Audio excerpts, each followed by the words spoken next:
Hi, and welcome back to my channel. Thank you so much for joining me today. So today's video, we're gonna be debunking a myth when it comes to furniture refinishing. Let's go ahead and get into the video. So the paint we're gonna be using for today's video is the Lily Moon Opulent in Ivory Coast. Now the project we're gonna be working on is a client piece.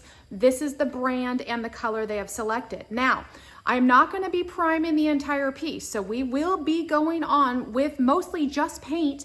I have spot primed a few small areas on my piece of furniture that I had to sand down to bare wood, which I always suggest doing, but we're not going to be quote unquote cheating by having it all primed and having a base coat on it. We're going right in with our paint so I can show you without priming exactly how much paint you're gonna be using. Now the only other thing I will stipulate here is we are not painting the top of the dresser. That will be stained, but you're gonna have so much paint left over that you're gonna see this whole entire jar sprayed will still have left you enough to do an entire piece, including the top. Just to be clear, there are a ton of different sprayers on the market. I have actually used quite a few of them. What I use now is made by Fuji. It is the Q4 spray system. It is an all-in-one turbine unit. So I don't have an independent compressor. I'll show you once we get in the spray room what the actual equipment looks like. This is the T-model spray gun that I use. It is a gravity feed, which means that the cup sits on top instead of underneath, which would be called a bottom feed cup. Now, a couple of things when I spray that not only help me spray a better, more flawless finish, but will also add to your paint a little bit as far as your volume goes, and that's thinning. I thin almost every single paint that I work with, and I have worked with Benjamin Moore, Melange, Lily Moon, Fusion, Sherwin-Williams, Country Chic, the list goes on. So most every one of these paints that I use does get thinned a little bit. Now I'm not gonna go into grave detail about thinning paint. Each paint product is going to require a different amount of thinning as well as the equipment that you're working with. So if you've got a very basic sprayer that doesn't have a ton of different settings that you can adjust, you may need to thin a little bit more. So I have been asked that question, which comes up super frequently, and that is, do you thin your paint? Yes, I do. I thin almost every single paint product that I use. It not only helps for it to push through the sprayer a little bit better, if it is a thicker consistency paint, it's definitely gonna help it lay down better and give you that final flawless finish.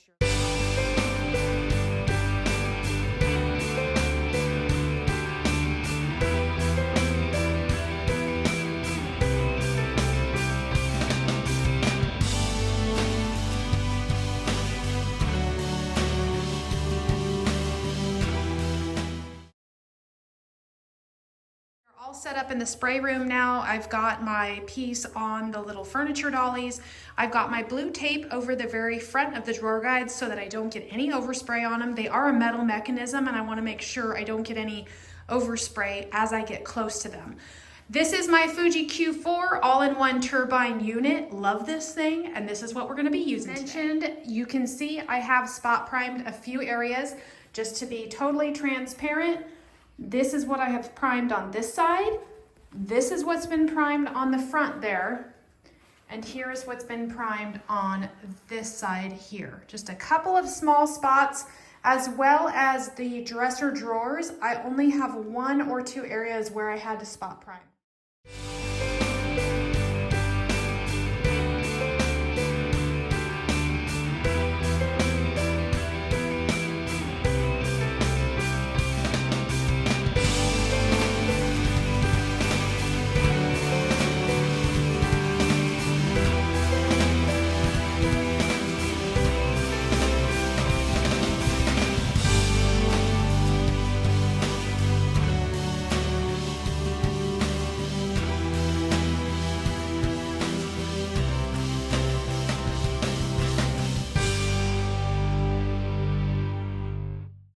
We are back. It is day 2 and we are going to finish up this baby today.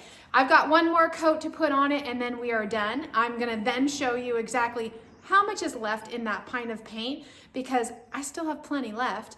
And I had to clean out my gun last night. I never leave paint in my spray gun overnight, ever, ever, ever. So I did clean it out, and when I do that, I'll actually show you what I use to clean out my gun and get every little last bit of paint. And this is something I tell people all the time. When you have a paintbrush that's packed full of paint, you got a little bit of waste there, right? It's gonna happen. We sit there under the sink, rinsing and rinsing and rinsing, and paint just keeps coming out because paint really absorbs into those paintbrushes. When you clean your spray gun, there is, if you do it correctly, there is no more or less waste than what you wash out in a paintbrush. And I'll show you exactly where most of the paint is wasted, if you will. All right, let's put this last coat on, and then we're gonna clean the gun, and I'm gonna show you exactly what I'm talking about. Okay, are you ready to see what we have left in our pint? I would say, it's hard to see from the video, but I would say we have about a third left. So let's talk about this. So you might wonder, why would she do a whole video just to show us how much paint is left over when spraying?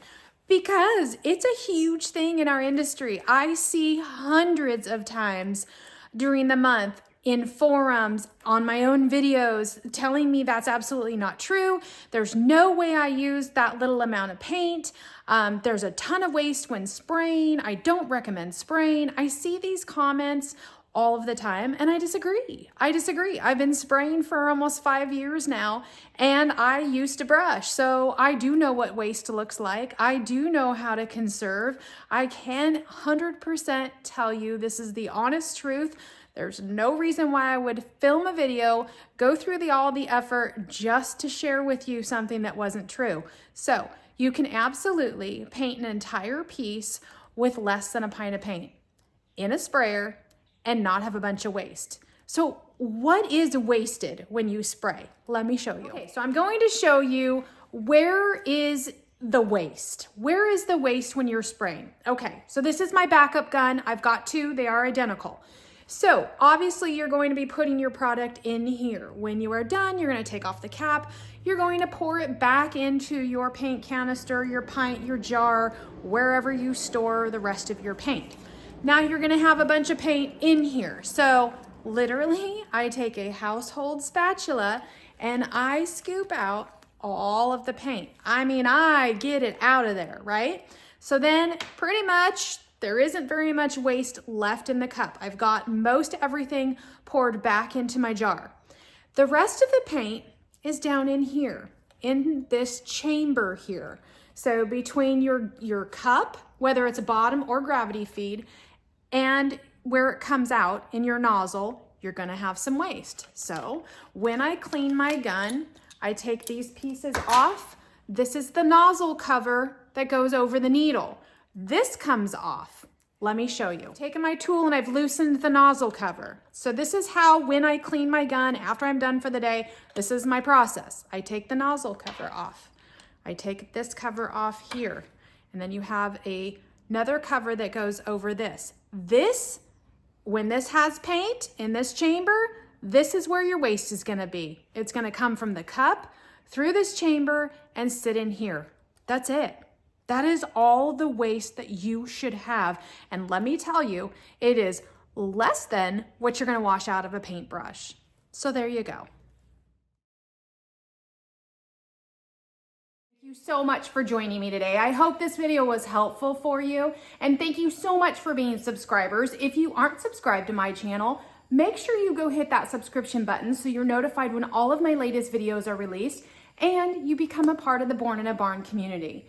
Thank you again so much, and I'll catch you on the next video.